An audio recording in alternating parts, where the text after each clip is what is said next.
Oke semua, selamat malam. Assalamualaikum warahmatullahi wabarakatuh. Waalaikumsalam, Pak. Oh, Dista udah sehat nih? Alhamdulillah udah sehat, Pak. Ya, semangat lagi ya. Oke, kita malam ini bahas ada dua materi ya. Jadi ada dua pertemuan. Yang pertama kita bahas information retrieval fuzzy. Seperti apa sih? Ini overview aja sih sebetulnya kita nggak akan bahas terlalu dalam. Terus nanti yang kedua tentang thesaurus. Thesaurus itu seperti apa sih? Untuk lebih memahami fuzzy, ini saya ada video. Kita bisa tonton dulu videonya mungkin ya.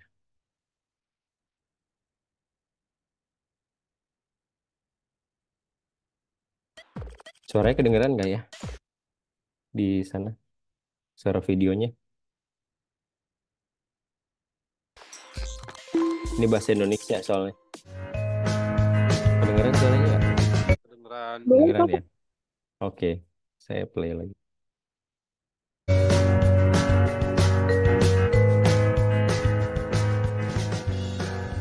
Silahkan disimak dulu ya, nanti kita bahas.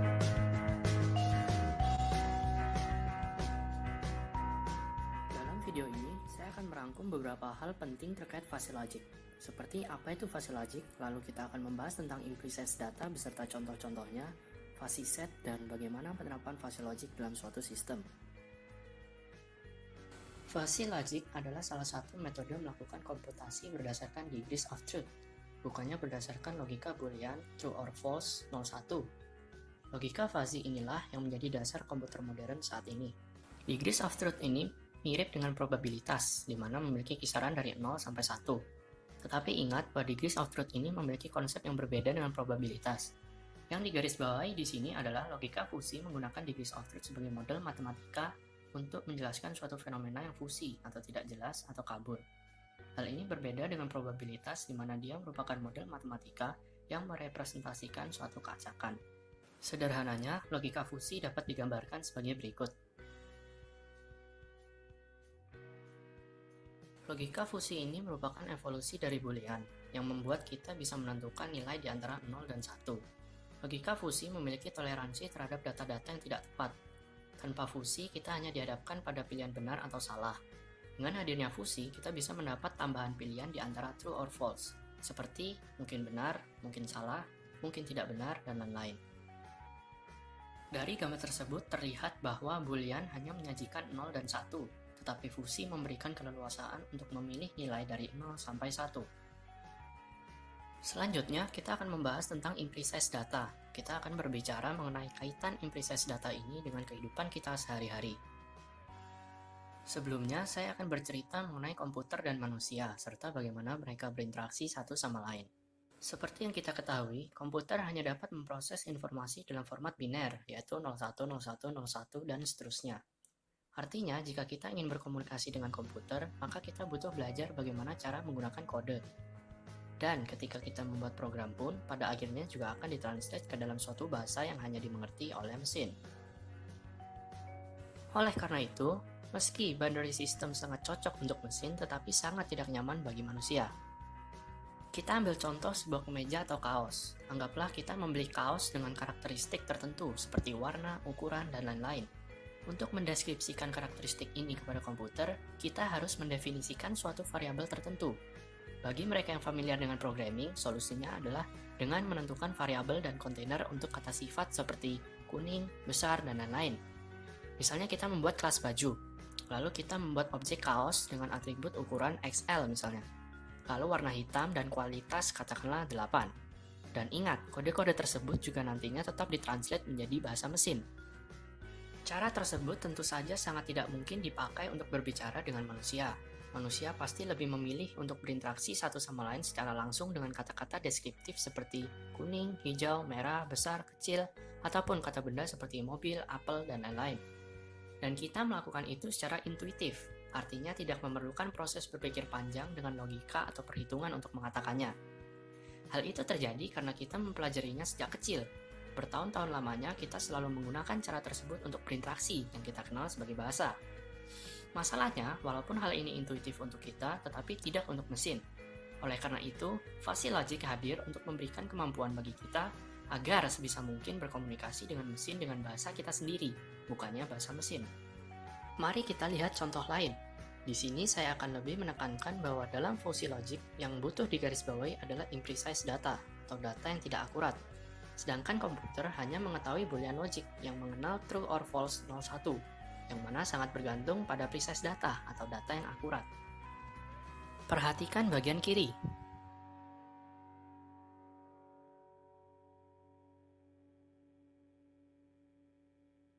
Dari kejadian tadi, kita melihat seseorang sedang menyeberang jalan, sementara ada sebuah mobil yang mendekatinya, dan ada orang lain yang berdiri memberikan informasi detail tentang apa yang terjadi. Seperti, awas, sebuah mobil dengan berat 3 ton dengan kecepatan 90 meter per hour menuju ke arahmu dari utara. Tetapi, jika kita perhatikan, informasi ini cukup tidak berguna bagi orang tersebut. Dan yang dibutuhkan orang tersebut adalah cukup waspada akan bahaya dan segera keluar dari bahaya tersebut. Sedangkan di sisi kanan, terdapat situasi yang sama persis, tetapi informasi yang diberikan hanya awas ada mobil. Dan itu memang informasi yang mungkin dibutuhkan oleh si penyeberang jalan. Bahkan tanpa informasi mengenai berat, kecepatan, dan arah mobilnya, kita bisa membuat keputusan yang tepat untuk menginformasikan ke orang dan menyelamatkannya dari bahaya.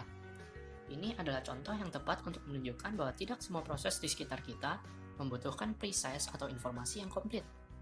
Mari kita lanjut ke contoh selanjutnya, yang biasa kita lakukan dalam kehidupan sehari-hari, misalnya menyesuaikan suhu air saat sedang mandi. Walaupun kita berinteraksi dengan mesin dalam kehidupan sehari-hari kita, namun manusia hidup di dunia di mana kita berkomunikasi dengan kata-kata secara langsung, bukannya dengan bit atau byte suatu data yang sangat akurat. Ketika kita mandi, berapa suhu idealnya? Apakah kita pernah memperhatikan bagaimana mesin melakukan penyesuaian suhu? Apakah kita tahu berapa derajat tepatnya suhu air yang cocok untuk kita? Jadi bayangkan jika kita menginginkan suatu komputer untuk menyesuaikan suhu untuk kita. Apabila kita tahu persis derajat suhu yang kita inginkan, maka akan menjadi tugas mudah bagi komputer untuk melakukan tugas tersebut. Karena ada poin yang ditetapkan. Katakanlah kita ingin suhu 60 derajat. Maka komputer akan membaca itu, kemudian sensor akan mengirimkan feedback dengan menaikkan suhu, dan kemudian setelah menyentuh 60 derajat, maka pemanasan akan dihentikan. Namun, bagaimana jika kita tidak punya poin temperatur yang pas di pikiran kita untuk disesuaikan oleh komputer? karena tampaknya kita lebih sering melakukannya secara intuitif daripada menggunakan angka, formula, derajat, dan hal semacamnya. Kita lebih sering menggunakan kata deskriptif seperti dingin, hangat, agak panas, dan lain-lain untuk menyesuaikan suhu air. Dan sepertinya kita tidak ada masalah melakukan dengan cara itu. Metode ini sangatlah jauh lebih cepat dan lebih nyaman daripada komputer yang melakukannya untuk kita. Tetapi sebenarnya tugas ini jauh lebih rumit daripada yang terlihat. Orang yang berbeda akan memiliki preferensi suhu yang berbeda pula. Kadang suhu dianggap terlalu dingin untuk satu orang, tetapi mungkin ideal untuk yang lain. Bahkan dalam satu orang yang sama, mungkin memiliki preferensi suhu yang berbeda seiring musim berganti.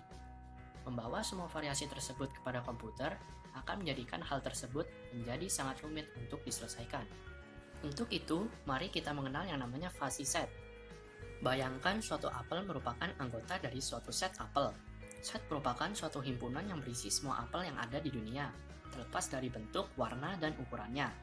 Jika kita menggigit apel tersebut, apakah itu masih sebuah apel? Apakah masih menjadi bagian dari set yang kita sebutkan sebelumnya? Jika jawabannya ya, coba gigit lagi apelnya dan jawab pertanyaan yang sama.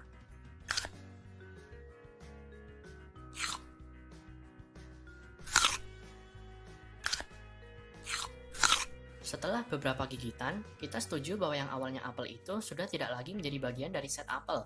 Sekarang lebih ke arah satu set baru yang kita sebut apple core.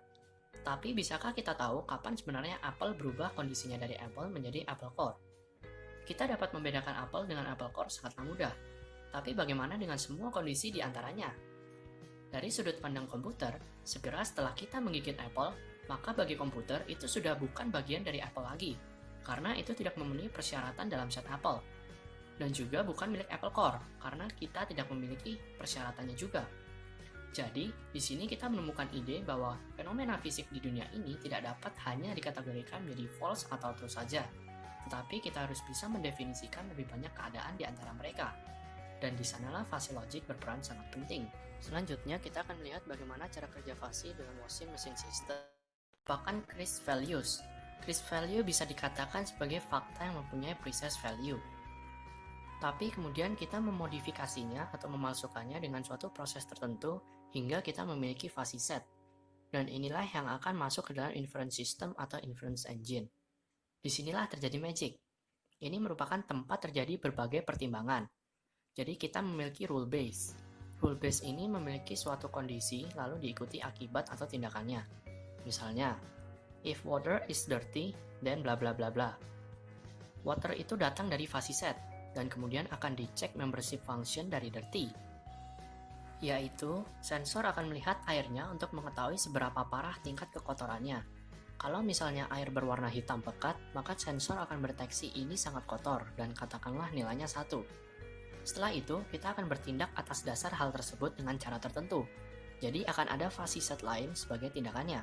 Misalnya, spin very fast, atau add detergent, atau do another rinse cycle. Jadi kita punya rule base, di mana berbagai aturan itu memiliki tingkat membership function yang berbeda untuk action yang berbeda dan output yang berbeda. Kita menjalankan semua rule itu dan kemudian mengkombinasikannya di dalam inference engine. Itulah yang dilakukan inference engine. Dia mengambil rule base dan menerapkannya pada fuzzy set dan mengkombinasikan mereka hingga muncul suatu output atau beberapa decided action. Decided action itu dalam bentuk fuzzy set, yang mana kemudian akan didefasit karena komputer, seperti yang disebutkan sebelumnya, dia hanya berhadapan dengan precise value, sesuatu yang pasti, yaitu true atau false. Kita butuh mendefasit menjadi sesuatu yang mana sistem dapat mengerti dan dapat menggunakannya. Setelah kita mendefasit, dan kita akan mendapatkan crisp value sebagai output yang berupa suatu action. Sekarang pertanyaannya, apakah ini bisa bekerja tanpa fuzzy logic? Jawabannya adalah bisa. Lalu bagaimana cara kerjanya tanpa fuzzy logic? Kita tetap mengambil crisp value, kemudian tanpa fuzzy logic, kita akan menerapkan banyak sekali if statement. Misalnya dari crisp value, kita dapat temperatur katakanlah 20 dan dirt 5. Lalu, if temperatur di bawah 30 dan dirt di atas 5, maka do rinse cycle. Dan kita harus melakukan ini berulang-ulang kali. Setelah kita memiliki semua rule tersebut, ini akan terlihat mirip dengan rule base yang awal. Tetapi perbedaannya adalah, karena kita mendeskripsikan semua rule if statement, dan kita belum melakukan apa-apa terhadap crisp value, maka seolah-olah kita mendefinisikan membership function dalam kondisi-kondisi dalam if statement tadi. Dan itu akan menjadi sangat kompleks dan menjadi tidak mudah untuk di-maintain, atau diubah kodenya dalam masa yang akan datang. Karena jika di masa depan kita mungkin akan mengganti ketentuan suhu atau tingkat kekotoran, air untuk membuat mesin cuci menjadi lebih efisien, maka itu akan menjadi sangat merepotkan karena kita harus mengganti keseluruhan if statement dalam sistem. Tetapi pada Fuzzy, kita tidak perlu mengganti rule base, tetapi hanya perlu mengganti definisi terhadap kekotoran atau suhunya saja. Sekian video kali ini, semoga bermanfaat.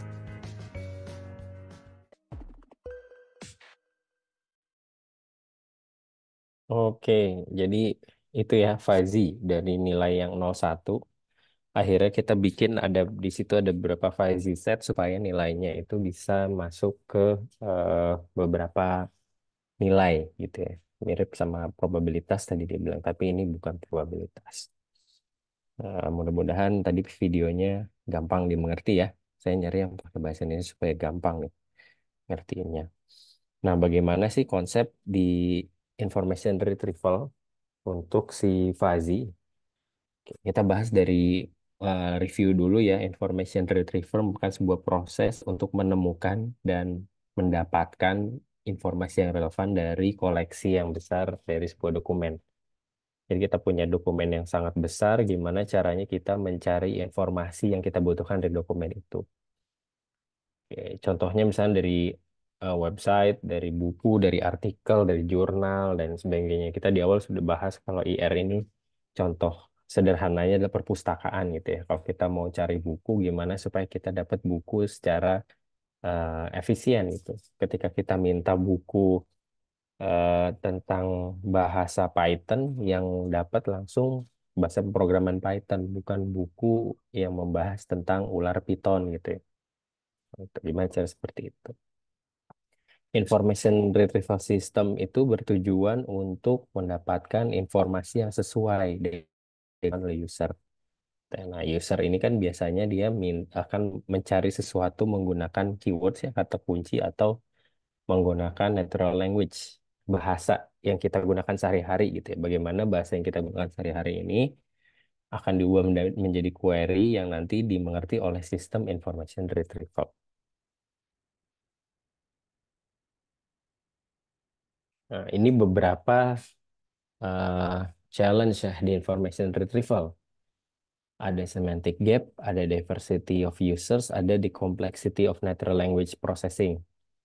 Nah, yang pertama ini eh, gap di semantik. Artinya adalah maksud dan relevansi dari sebuah dokumen bisa saja tidak sesuai dengan query user yang diinputkan gitu ya.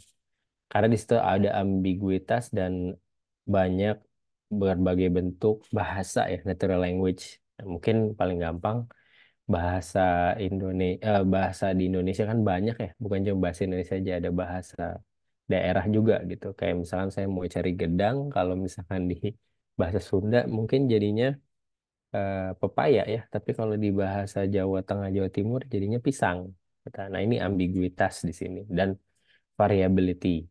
Contohnya di sini ya, kita mau cari kata apple. Apple ini sekarang ini bisa dikaitkan dengan sebuah perusahaan gitu ya, bukan cuma ke buah. Kalau dulu mungkin di awal-awal belum ada Apple Company, dia akan dapatnya buah aja gitu. Tapi sekarang semua orang udah tahu ya si perusahaan Apple itu seperti apa. Nah, makanya tergantung dari konteks yang mau kita cari apa.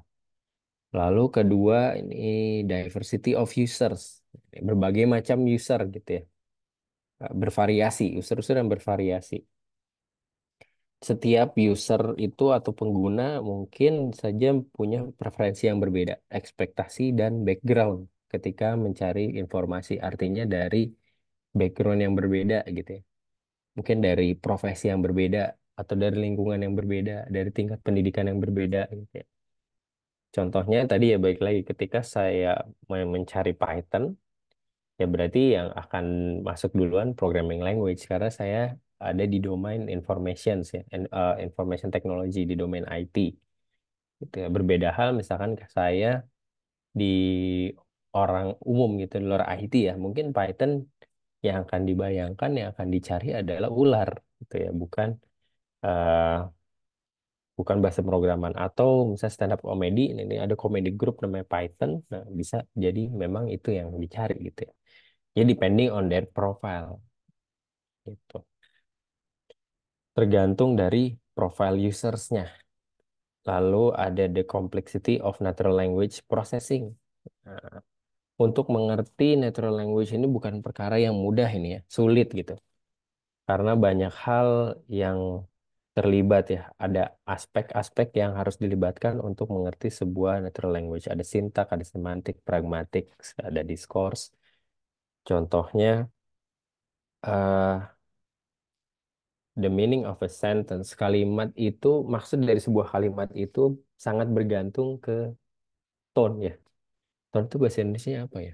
Saya dari tadi siang juga mikirin tone, artikulasi mungkin ya, cara pengucapannya ya.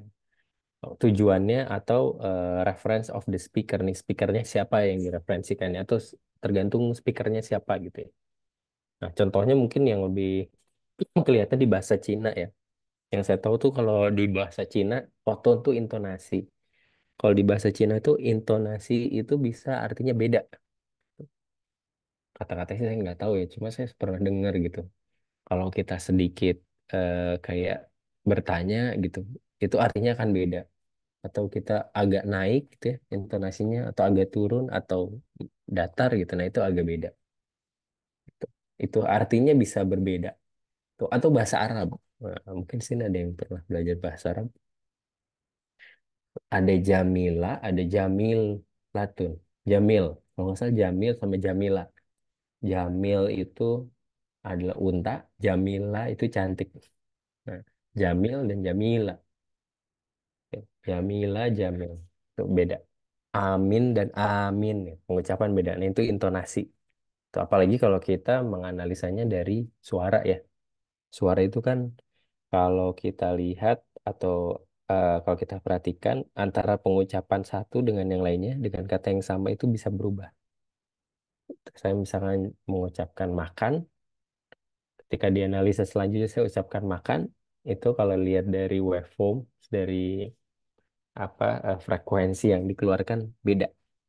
Gitu. Jadi sangat kompleks gitu. Ini beberapa tantangan di information retrieval. Oke, karena tantangan-tantangan ini bisa juga diselesaikan gitu ya, atau diperbaiki menggunakan fuzzy set theory. Oke, ini untuk memodelkan ketidakpastian dan vagueness, apa ya, ambigu gitu ya di pada information retrieval. Oke, nah ini ada contoh beberapa ini konsep ya, konsep fuzzy set theory. Fuzzy set theory dan logic merupakan sebuah framework matematik yang extend, artinya menambahkan gitu ya, di classical notation of sets and logic, menambahkan beberapa eh, notions tuh, apa ya bahasanya, agak bingung juga nih. Oke, ada di situ ada partial membership dan truth values. Ini contohnya ya, contohnya sebuah dokumen itu bisa masuk ke fuzzy set dari relevan dokumen dengan degree of membership. Jadi ada degree of membership di situ. Degree of membership antara 0 dan 1, daripada 0 atau 1. Jadi ada nilai di antara 0 dan 1, bukan cuma 0 dan 1. Sama halnya dengan logical statement, bisa jadi benar, bisa jadi salah, atau bisa jadi benar dan salah gitu ya. Logical statement yang biasa kita gunakan sehari-hari gitu. Kalau saya bilang mencontek itu salah, bisa jadi mencontek itu juga benar, tergantung dari konteksnya. Misalkan mencontek itu jadi salah kalau kita ngerjakan tugas, kita mencontek dengan hasil teman yang lain. Nah, itu salah. Tapi mencontek bisa jadi hal yang benar kalau kita sistemnya menggunakan pengkajian dan penerapan. Contoh misalkan di Indonesia, oke, motor gitu ya. Motor listrik yang udah buat misalkan BMW ataupun misalkan United, atau mobil listrik misalkan Wuling udah buat di sana, Hyundai udah buat di sana, kita mau mencontek desain, mencontek blueprintnya, mencontek cara pembuatannya. Nah, itu pengkajian dan penerapan itu bisa dibenarkan gitu. Kayak misalkan laptop di Indonesia yang sekarang mulai naik tuh apa ya, Advan. Nah, mereka juga mencontekkan sebetulnya dari desainnya, dari arsitekturnya, tapi mereka gunakan untuk pengembangan sendiri. Jadi bukan cuma hanya mencontek, tapi mereka melakukan pengkajian dan penerapan. So, itu logical statement ya. Itu yang ada saat ini. Jadi nggak selalu putih atau hitam gitu ya, tapi ada di tengah-tengah. Nah, ini Fuzzy Set mencoba untuk memodelkan seperti itu. Fuzzy Set Theory. Oke, berapa principles dan konsep? Ada fuzzy set, ada fuzzy operators, lalu ada fuzzy rules. Ini ada beberapa pengertiannya. Fuzzy set itu yang tadi ya, set dengan elemen yang memiliki degree of memberships. Tadi kalau di video kita lihat ya, seberapa apa ya, seberapa benar gitu sebuah apel itu akan dibilang sebagai apel. Misalnya satu gigit, dua gigit, atau bahkan tinggal tengah-tengahnya aja. Ternyata kalau tinggal tengah-tengahnya tadi jadi core apple gitu ya. Kalau masih segigit dua gigit harusnya masuk apple. Nah, itu membership functions itu ada degree of sorry tadi apa namanya? Ada degree of memberships. Nah, membership function map each element of a universe discourse to value between one and zero, indicating how much the element belongs to the fuzzy set. Nah, dia memodelkan nol antara nol dan satu gitu. Misalkan eh kriteria orang tinggi gitu ya, tinggi dan pendek. Tuh. Nah, itu kan relatif ya. Dan ada orang yang dikategorikan tinggi itu di 165, mungkin ada yang bilang tinggi itu di 170. Nah, itu kita bisa modelkan. Pemodelannya atau membership functions ini kita dapatkan dari expert. Nah, jadi ada expert yang menilai gitu. Misalkan kalau standarnya kecantikan gitu ya. Nah, panitia atau jurinya Miss Universe misalkan. Dia bisa menilai level cantik manusia itu seperti apa gitu. Misalkan ada golden ratio, ada misalkan warna kulit, rambut, dan lain sebagainya. Nah, ini contohnya misalkan di sini untuk kategori umur, umur yang muda, young people. Nah, ini bisa dikategorikan berbagai macam umur gitu ya. Contohnya 0,9 untuk 20, 0,5 untuk 40, dan 0,1 untuk 60. Jadi sebetulnya 20, 40, 60 ini masuk ke kategori muda gitu. Tapi nilai yang paling besar muda di 20. Kalau di 40 mungkin masih dibilang muda juga. Tapi 0,1 untuk 60 ini udah nggak masuk gitu ya. Gitu. Nah, ada range lah ya. Kita bisa bayangkan kalau fuzzy set itu membership function itu ada range. Oke. Di fuzzy itu ada namanya fuzzy operator. Nah, ini operator yang bisa implementasikan pada fuzzy set. Ada union, ada intersections, ada complement, dan inclusion. Oke, nah ini definisikan dengan T-norms dan T-conorms. Contohnya misalkan untuk gabungan antara dua fuzzy set A dan B bisa didefinisikan sebagai maksimum dari membership function A dan B. Ini contohnya. Kalau kita punya union gitu ya, akan jadi maksimum. Gabungan ya, atau irisan akan jadi minimum.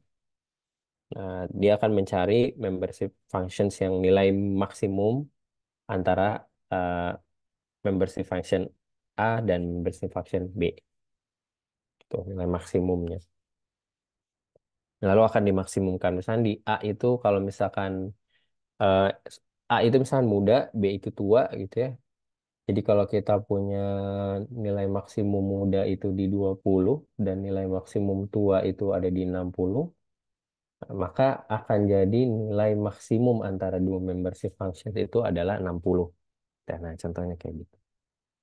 Ini fuzzy operators. Jadi, lalu ada fuzzy rules. Fuzzy rules merupakan conditional statements yang memberikan relationship hubungan antar fuzzy set menggunakan operator dan linguistik variabel. Contohnya biasanya berupa frase atau kata ya, bisa tinggi, rendah, medium, atau tadi ya muda, sedikit muda, atau sedikit tua, atau tua, atau muda. Kayak itu contohnya.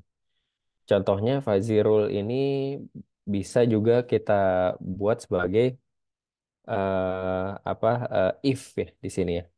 If temperature is high, then fan speed is high. Where temperature and fan speed are linguistic variable, high is the fuzzy set. Nah, melibatkan fuzzy set dan linguistic variable. Fuzzy setnya di sini adalah high.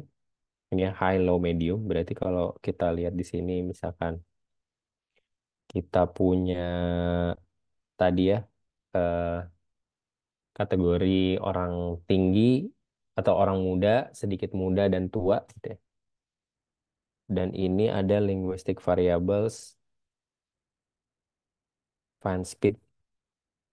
Nah, ini linguistic variable. Ini adalah masuk ke fuzzy advisor. Fuzzy rules can be used model to acknowledge and reasoning. Oke, fuzzy rules itu untuk reasoning dari human expert. Tuh. Ini sebetulnya nanti masuk di inference sih kalau fuzzy rules ini. Tadi ada inferencing ya di situ. Dan di sini dia akan, sorry, akan masuk ke si inference modelnya. Jadi ketika kita masukkan satu nilai diubah menjadi nilai fuzzy, masuk ke inference-nya, keluar lagi nilai fuzzy di fuzzification, akhirnya nanti akan keluar nilai realnya.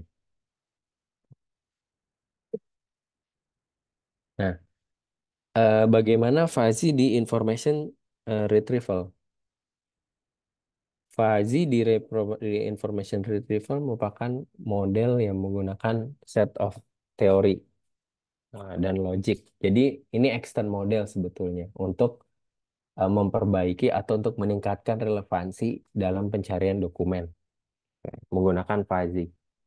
Nah, ini beberapa model yang kita juga sudah bahas ya sebelumnya. Ada extended model Boolean.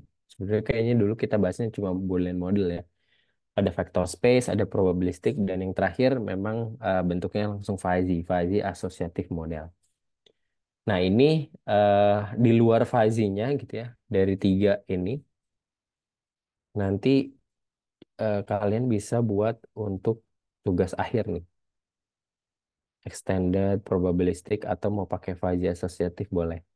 Jadi sistemnya gini, tadi saya udah ngobrol di kelas reguler ya, yang datang cuma sekitar 3 orang. Karena kelas reguler itu sedikit, dari 10 orang, paling maksimum datang cuma 5 orang gitu ya. Paling maksimum. Dan kayaknya sih untuk bikin kelompok, kalau 5 orang tuh kesedikitan. Jadi kita akan mulai minggu depan, kelasnya digabung reguler dan karyawan ya. Mungkin di sini Gista sama Wendy, kalau nggak keberatan gitu ya. Biar rame ya, kita gabung kelasnya. Betul, Sampai Pak. Biar seru, Pak. Seru. biar seru ya. Sampai akhir kuliahan kalau nggak salah di akhir Januari ya. Akhir Januari itu kita udah mulai UAS. Nah, nanti kelompoknya bisa kolaborasi nih antara reguler dan karyawan gitu ya. Mungkin bisa punya satu eh, data gitu ya. Nah, satu datanya itu nanti bisa kalian kombinasikan di sini. Misalnya satu kelompok bahas untuk penerapan datanya information retrieval pakai extended model boolean gitu ya. Terus kelompok lain pakai vector space model, yang lainnya pakai probabilistic, yang lainnya pakai Fourier associative gitu. Nah, diimplementasikan gimana pakai si model-model ini menggunakan data yang udah dipunyain. Kemarin kalau nggak salah yang udah punya data Sam sama Adit ya. Nanti kita bisa sharing di pertemuan berikutnya. Karena mereka tadi siang udah masuk, jadi hari ini nggak perlu masuk. Gitu. Ada pertanyaan nggak? Itu intermezzo buat nanti project akhir. Bisa diulangi nggak, Pak? Gimana? Bisa diulangi nggak? Diulangi. Belum paham, Pak. Ya, jadi nanti tugas akhirnya atau UASnya itu bikin project. Nah, bikin sebuah project information retrieval system. Atau kita bisa bayangkan simpelnya bikin eh, mesin pencarian gitu ya dari dokumen. Kayak Google Search lah ya. Google Search tapi pakai beberapa model information retrieval gitu. Nah, kita akan bentuk kelompok. Kelompoknya bebas. Kalau Kalau kayaknya sih maksimum 3 orang ya, satu kelompok maksimum. Nah, nanti per kelompok itu akan menerapkan model-model information retrieval nih yang ada di sini. Boolean model, vector space, probabilistik, atau bisa ke fuzzy asosiatif di data, di sebuah data atau di sebuah sistem pencarian tadi gitu. Pakai data yang memang udah punya gitu ya. Misalnya di sini ada satu orang yang udah punya data 1 giga, 2 giga gitu. Nah, pakai data yang itu aja gitu. Jadi nggak perlu masing-masing orang cari data collection atau dokumen collectionsnya ya. Pakai dokumen collectionnya sama, tapi pakai model information retrievalnya beda-beda. Tuh, nanti dibuat laporan, dipresentasikan, dan didemokan gitu untuk tugas akhirnya. Gitu, Wandi. Kebayang ya? Siapa? Oke. Oke, saya lanjut ya. Ada pertanyaan lagi nggak sebelum lanjut?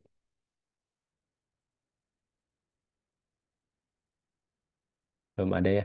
Oke, saya lanjut ya. Oke, nah ini ada extended Boolean model. Nah, ini extend method dari Boolean model yang awalnya cuma 101, kita bisa pakai fuzzy di sini ya. Kenapa nih ada? Kelompoknya random kok dipilih sendiri. Pilih sendiri aja kalau kelompok bebas. Maksimum 3 orang. Nanti minggu depan lah kita sama-sama milih. Atau dari sekarang kalau udah ada kelompoknya, di keep aja dulu. Nanti kita buat sheetnya. Oke, gitu ya. Di classical Boolean model menggunakan Boolean operators. Contohnya and, or, not gitu ya. Untuk menggabungkan terms pada query user. Dan nanti akan dikembalikan beberapa set dokumen yang sesuai dengan query. Sesuai artinya ya kalau ada ditampilkan, kalau nggak ada ya udah gitu, nggak akan dikasih lagi. Nah, nggak akan dikasih artinya kosong ya balikannya. Nah, si model ini tuh terlalu rigid dan restriktif, artinya dia itu eh, muluk banget gitu ya. Kalau nggak ada ya udah nggak ada gitu. Padahal mungkin ada yang mirip-mirip tuh. Makanya dia tidak menerima banyak variasi atau misalkan kalau secara natural language kan sebetulnya secara konteks mungkin aja ada gitu yang sama ya. Dan di sini juga nggak ada perhitungan untuk relevansi atau similarity. Karena itu, the extended Boolean ini menggunakan model fuzzy. Contohnya fuzzy operator ya di sini ada fuzzy and, fuzzy or, fuzzy not untuk mengkombinasikan user query, terms di user query. Dan mengembalikan dokumen itu dalam bentuk daftar yang sudah di ranking. Jadi ada perankingan dokumen gitu ya. Dan yang untuk di situ match ke query partially. Jadi dia akan match ke query-nya tidak secara utuh. Tapi tadi misalkan ya saya mau cari apel dan orange juice gitu ya. Nah, yang akan dikembalikan bukan cuma apple dan orange juice, tapi dia akan mengembalikan dokumen yang di dalamnya ada isinya cuma apple, ada yang di dalamnya isinya orange juice, mungkin ada juga di dalamnya isinya juice gitu. Nah, ini match the query partially. Ini berdasarkan dari degree of membership ya. Tadi ya ada degree of membershipnya juga di situ. Contohnya di sini ya, user akan melakukan query apple and orange. Nah, akan dikembalikan apple dan orange, tapi juga dikembalikan juga bisa yang dikembalikan dokumen yang ada apple-nya atau ada orange-nya. Gitu. Can return document that contain both terms yang memiliki kedua query tersebut as well as document that contain only one term. Dan juga dokumen yang hanya mengandung satu kata dari query itu. Apple aja atau orange aja. Nah, ini model extended model Boolean ini bisa dilihat di ini nih, di jurnal di bawah ya. Nanti kalau mau lihat lebih jelas. Terus selanjutnya ada vector space model. Vector space model itu sebuah model yang direpresentasikan dalam satu ruangan vector space ya. Kita bisa anggap di satu ruangan kosong di kamar gitu, di dalamnya ada titik-titik dokumen dan query yang secara melayang satu sama lain. Nah, di situ dia akan melakukan perhitungan kemiripannya berdasarkan sudut ya. Nah, sudut-sudutnya dihitung. Bisa pakai similarity, rumus similarity. Tuh. Nah, di vector space model juga bisa ditambahkan query expansions. Nah, ini query expansions sebetulnya nanti kita belajar di minggu depan seharusnya. Dengan menambahkan sinonim atau beberapa terms yang saling atau yang berhubungan, yang memiliki hubungan dengan query vector. Nah, permasalahannya adalah di vector space itu mengasumsikan kata kunci atau kata-kata dalam suatu vocabulary itu independent and equally important. Nah, misalkan tadi ya, saya mau cari apple and orange juice. Konteks saya sih sebenarnya mau nyarinya apple aja sebetulnya. Orange juice-nya mungkin nggak terlalu dicari, tapi kalau ada oke, kalau nggak ada ya nggak apa-apa gitu. Nah, di sini makanya dia ada harusnya ada weight-nya gitu ya. Weight untuk masing-masing kata. Itu misalnya apple and orange juice, saya mau nyarinya apple-nya sebetulnya, orange juice tambahan. Kalau di vector space model semuanya equally important. Artinya dia akan lihat kalau query ini harus ada semuanya gitu ya. Jadi tidak ada yang memang lebih dominan antara satu query dengan query yang lain di terms-nya itu. Nah, pakai si fuzzy set ini kita bisa eh, menambahkan gitu ya. Extend fuzzy set by using fuzzy set and fuzzy logic to represent in the vectors. Untuk menambahkan beban ya, weight di terms pada vektor. Nah, contohnya seorang user akan melakukan query Apple. Nah, ini bisa di-expand untuk menambahkan terms baru ya di situ. Apple itu bisa jadi maksudnya ke fruit ya, ke buah, bisa ke company atau ke file, pie, sorry, ke pie. With different degree of importance depending on the user profile and intentions. Nah, ini bisa semuanya di-include nih, tapi dia punya degrees of importance. Artinya si kata-kata yang di query ini dia punya beban tersendiri tergantung dari user profile-nya. Misalkan saya profilingnya sebagai orang yang di orang IT gitu ya. Mungkin yang nanti akan masuk beban yang paling berat apa? Apple itu adalah sebuah company gitu ya. Kalau saya misalkan orang awam ya mungkin masuknya lebih banyak bebannya beratnya itu lebih besar ke buah atau ke pie gitu, bukan ke company. Company nanti urusan yang urutan terakhir gitu. Nah, ini contohnya ada di sini ya di dokumen ini. Oke, nah ini probabilistic.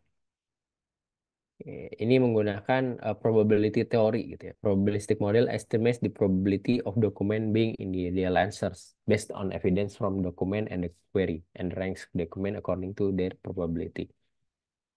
Oke, nah ini permasalahan di probabilistic model itu bahwa probabilistic model ini memerlukan banyak asumsi dan parameter.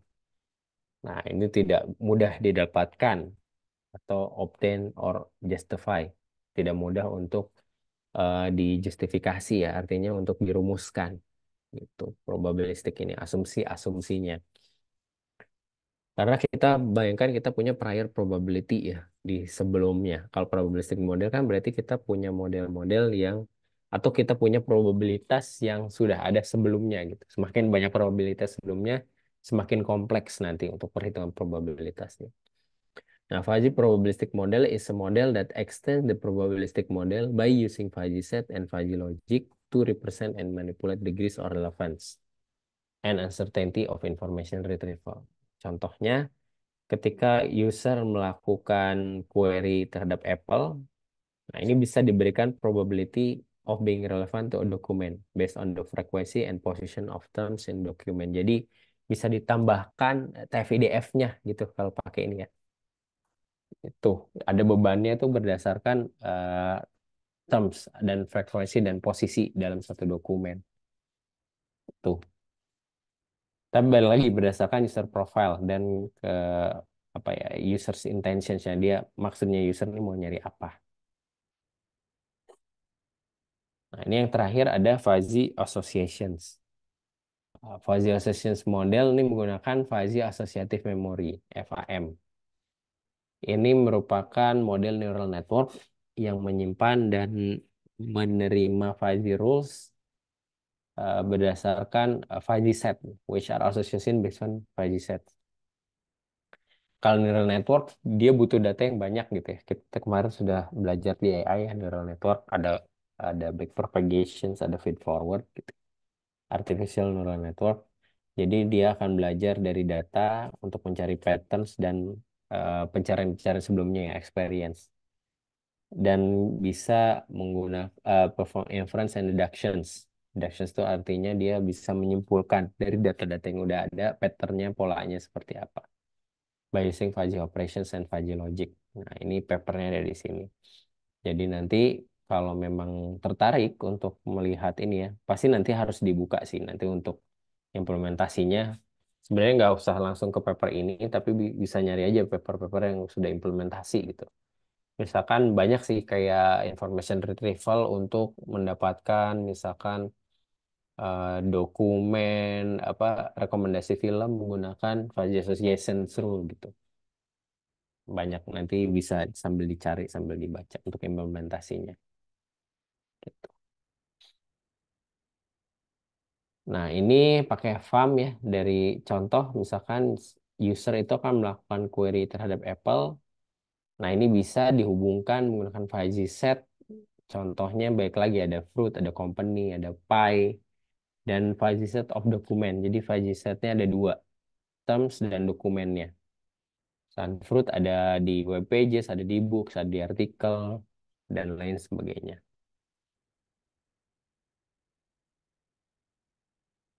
Oke. Selanjutnya adalah fuzzy information retrieval technique. Ini teknik-teknik di information retrieval yang bisa dilakukan pakai metode fuzzy. Ini beberapa hal ya, ada indexing, ada query expansions, ada document ranking, ada relevant feedback, dan clustering. Di indexing ini untuk melakukan penyusunan ya, masuk ke fuzzy kategori atau topik.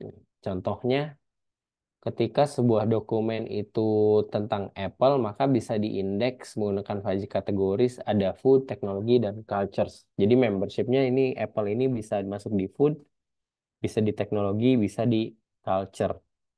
Nah, ini ada degree of membershipnya juga tergantung dari konten dan konteks dari sebuah dokumen. Ini untuk indexing. Ada belajar database, pasti ada familiar sama indexing. Nah, ada query expansions, artinya penambahan query secara otomatis ya sebetulnya query expansions ini untuk menambahkan atau meningkatkan recall dan presisi dari information retrieval. Nah, mereka si fuzzy query expansions ini akan mengcapture beberapa variasi yang sesuai dengan natural language-nya by matching users information need more accurately. Contohnya misalkan balik lagi users ini akan query Apple, nah ini bisa di-expand query-nya pakai fruit, company, atau pie. Gitu. Ada dokumen ranking, okay. Rank the retrieve document by assigning them degrees of relevance or similarity to the user query.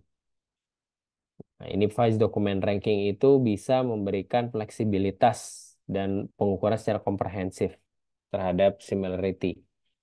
Jadi di hasil akhirnya ini bisa dikelompokkan ke dalam sebuah fuzzy set, gitu ya, si dokumen yang rankingnya.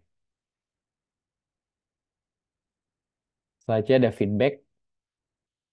Fuzzy level feedback is technique that uses fuzzy set and fuzzy logic to update and improve the user query based on the user judgment of the retrieved document.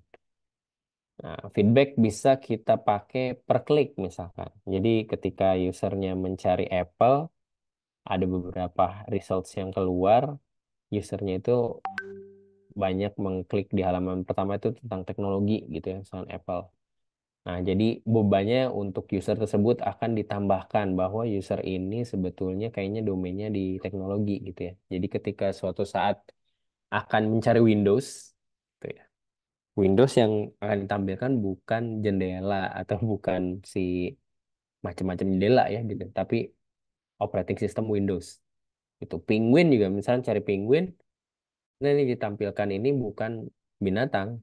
Kemungkinan yang ditampilkan adalah si OS Linux gitu ya.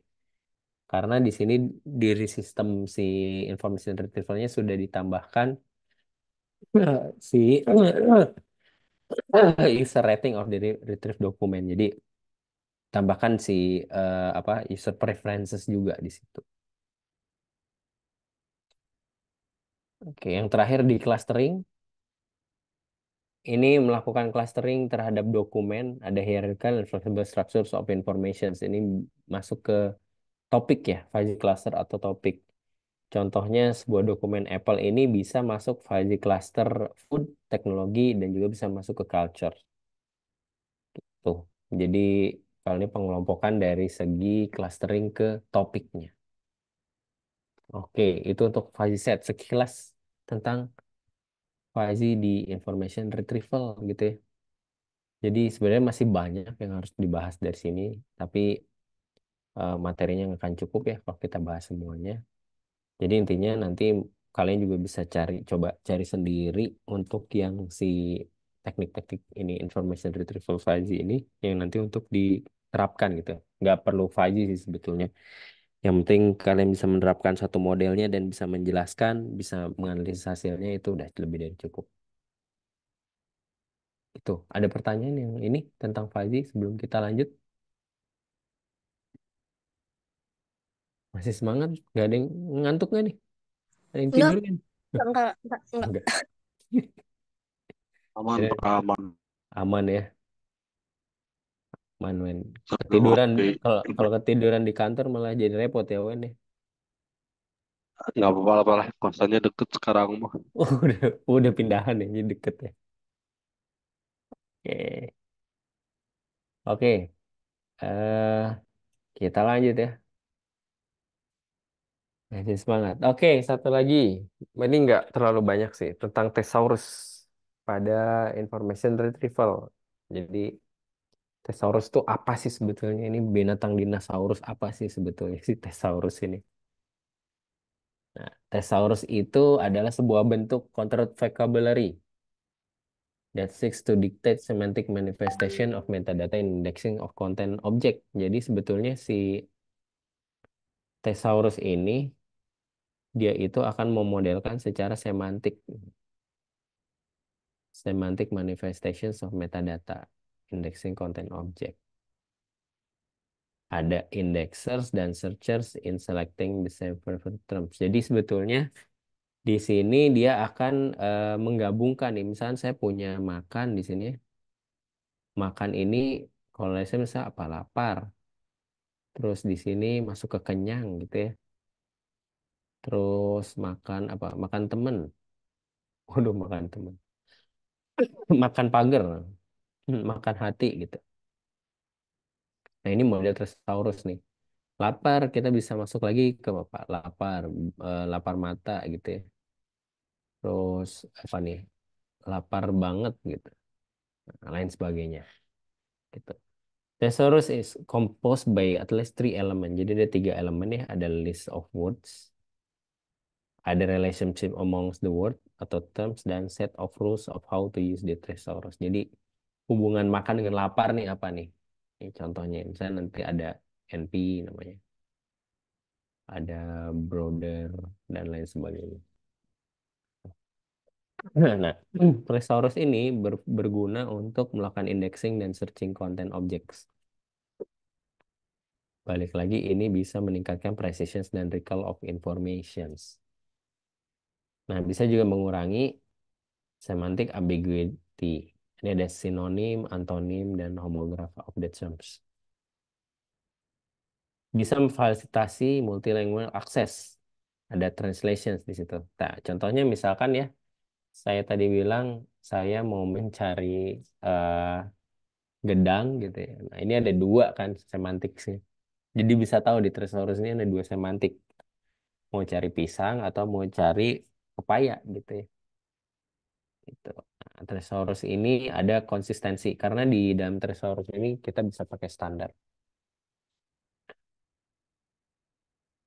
Resource entry. Resource entry is record that describe concept and its relationship. Jadi sebuah konsep atau terms ya dengan hubungannya dengan other concept pada sebuah vocabulary.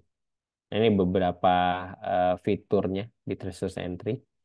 Ada preferred term, ada non-preferred term, ada broader term, narrower, related, dan scope note. Ini contohnya untuk preferred term. Jadi ini lebih deskriptif ya. Ini menjelaskan Bigfoot. Bigfoot itu apa sih? Jadi dia besar, berbulu, terus human-like creatures live in the forest of North America. Wah, ini kalau di North America namanya Bigfoot. Kalau di kita namanya apa biasanya? Ada yang tahu nggak?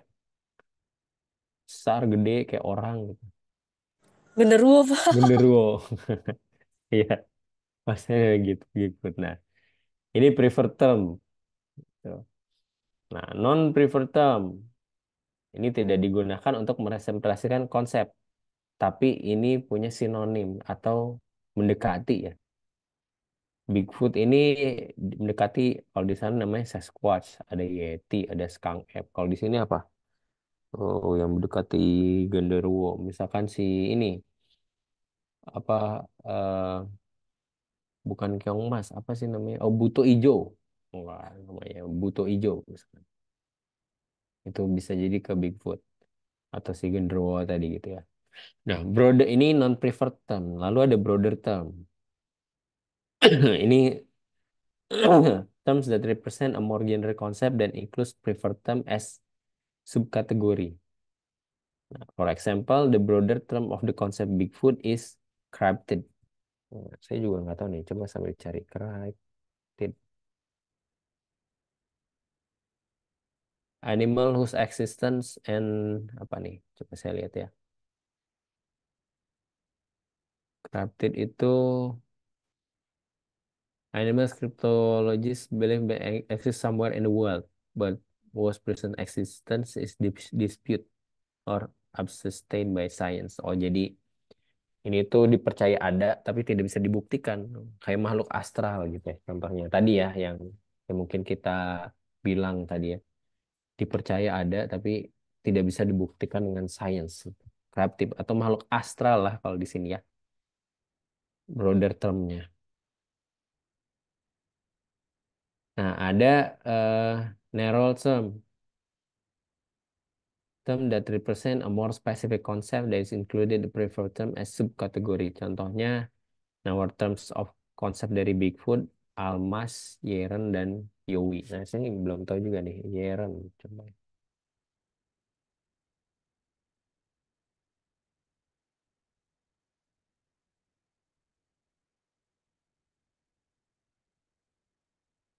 Oh, yang sejenis berarti. Berarti kalau ini sejenisnya di sini Yeren. Oke.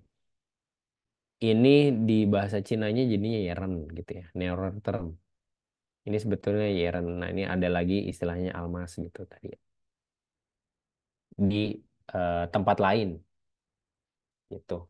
Jadi masing-masing punya folklore-nya ya. Namanya apa, di tempat lain tuh namanya apa. Tuh. Nah ini Yeren tadi saya lihat di China itu Bigfoot itu sejenis Yeren itu sejenis Bigfoot. Ini narrower term. Jadi beda-beda di tempat lain. Ada related term represents a concept that is not included in proper term but is associated with by some logical or thematic connections. Nah contohnya misalnya Bigfoot. Ini ada Loch Ness Monster, ada Chupacabra, ada Mothman. Berarti kan kalau di tadi misalkan genderuwo masuknya apalagi kuntilanak, misalkan terus tuyul, terus apalagi yang supernatural gitulah ya. Nah, ada satu lagi scope. Nah, kalau scope nih ada additional informations or clarifications about the preferred terms. Contohnya, scope net untuk Bigfoot ini bisa jadi si Bigfoot ini digunakan untuk legendary creatures yang ada di hutan North Amerika.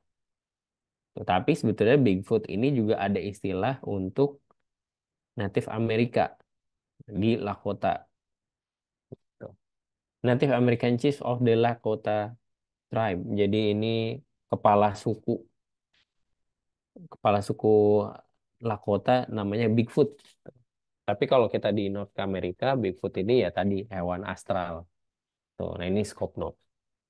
Ya, jadi ini beberapa fitur di Tresaurus nih. Nah, untuk standarisasi ya, Tresaurus bisa pakai ANSI ini dan ISO 2564. Ini ada dua format yang supaya nanti bisa dipahami dengan satu dan yang lainnya. Terus can express different type of relationship with concept, generic, partitive, dan instance of relationship. Nah, ini nanti kita bahas. Nah, ini relationship between concept. Nah, tadi kita sudah bahas di depan. Ini ada konsep ya namanya. Nah, relationship-nya ini apa? Kita dengan sini berarti makan dengan apa nih? Hati. Makan hati itu apa sih? Oh, ini misalkan diduain gitu ya. Wah, diduakan makan hati atau makan dengan lapar. Ini ya biasa aja gitu, misalkan lapar aja gitu. Ini manusia nih, human being. Nah, itu hubungan relationship. Nah, tapi di sini sebagai contoh kita bisa lihat ada generic relationship, ada partitive dan ada instance relationship. Generic relationship ini contohnya animal ini punya generic relationship dengan dog. Ya, karena dog itu adalah kind of animal. Jadi anjing itu adalah hewan gitu ya. Nah, di Thesaurus ini simbolnya bisa brother term dan narrow term. Nah, contohnya dog, narrow term, animal. Artinya eh, animal itu adalah eh, narrow term, anjing adalah narrow term dari animal. Nah, kalau pakai broader term berarti animal, broader term, dog. Dibalik gitu ya. Animal, broader term, dog. Gitu. Ini generic relationship. Ada lagi partitive. Kita punya konsep car, ini punya partitive relationship dengan wheel. Karena wheel itu bagian dari mobil. Gitu ya. Ini bisa pakai broader term sama narrow term. Tapi ada classifier P di sini untuk partial. Partitive. Kayak example-nya wheel, narrow term, partitive, car. Kalau dibalik berarti car, broader term, partitive, wheel. Tuh, kebayang ya. Generic dan partitive force mudah sih ya. Lalu ada instance. Nah, instance ini kelas konsep dan individual konsep merupakan sebuah instance example of the class. Contohnya kita punya country, instance relationship-nya dengan Indonesia. Karena Indonesia ini adalah sebuah negara. Gitu. Interesaurus uh, relationship indicated with BT and NT sama ya. Tapi pakai I. Jadi Indonesians NTI country. Tuh. Ada pertanyaan nggak? Relationship between konsep. Cuma tiga ya. Generic, partitive, dan instant relationship. Aman harusnya. Nggak ada? Ya lanjut. Treasurers help with expressing the manifestations of a concept in prescribed way. Nah, supaya lebih jelas lagi nanti untuk uh, query-nya, ya, untuk membantu information retrieval-nya. Nah, Thesaurus supports information retrieval by guiding the choice of terms for indexing and searching. Ada untuk enabling interoperability dan link data application by providing structures and consistent vocabulary. Nah, ini ya. Ini kan structure and consistent vocabulary. Jadi kita bisa tahu nih, nanti semantiknya kemana sih ini. Oh, berarti nyarinya dog itu sebagai animal, bukan dog itu sebagai makanan gitu ya. Karena ada hot dog gitu. Nah, hot dog, hot dengan dog itu eh, relationship-nya apa? Nah, itu harus dibuat lagi. Challenge-nya adalah, eh, pencet. Thesaurus itu harus selalu up to date ya. Constant maintenance. Karena ada banyak perubahan di domain dan user needs.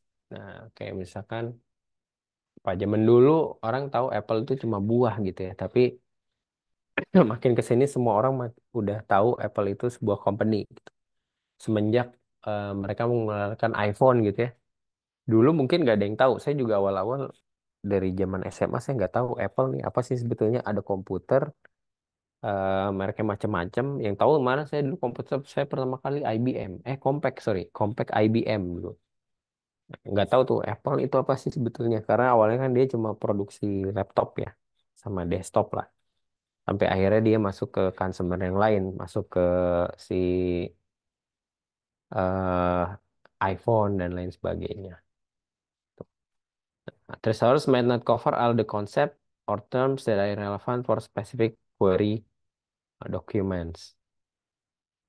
Nah, kemungkinan Thesaurus juga nggak ada nih semua konsep atau terms. Tuh, butuh penambahan lagi gitu ya di Thesaurus. Nah, kemungkinan juga ada ambiguity and inconsistency to different interpretation of terms of relationship. Nah, itu tadi ya, ya karena Thesaurus juga yang membuat interpretasinya di manusia juga. Gitu. Jadi bisa jadi aja dia salah waktu kita buat Thesaurus. Oke, selesai. Ada pertanyaan?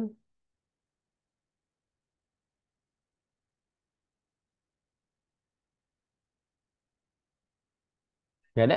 Belum. Belum ya. Oke.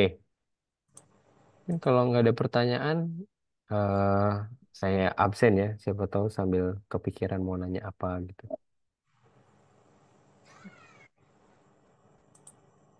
Sambil saya absen, mana ya absen sih? Sebentar.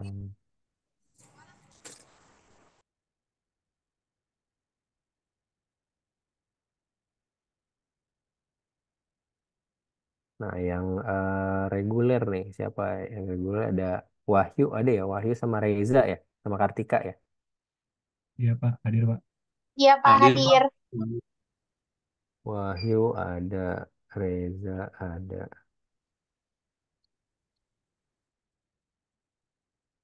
Kartika ya. Reza kok nggak ada ya?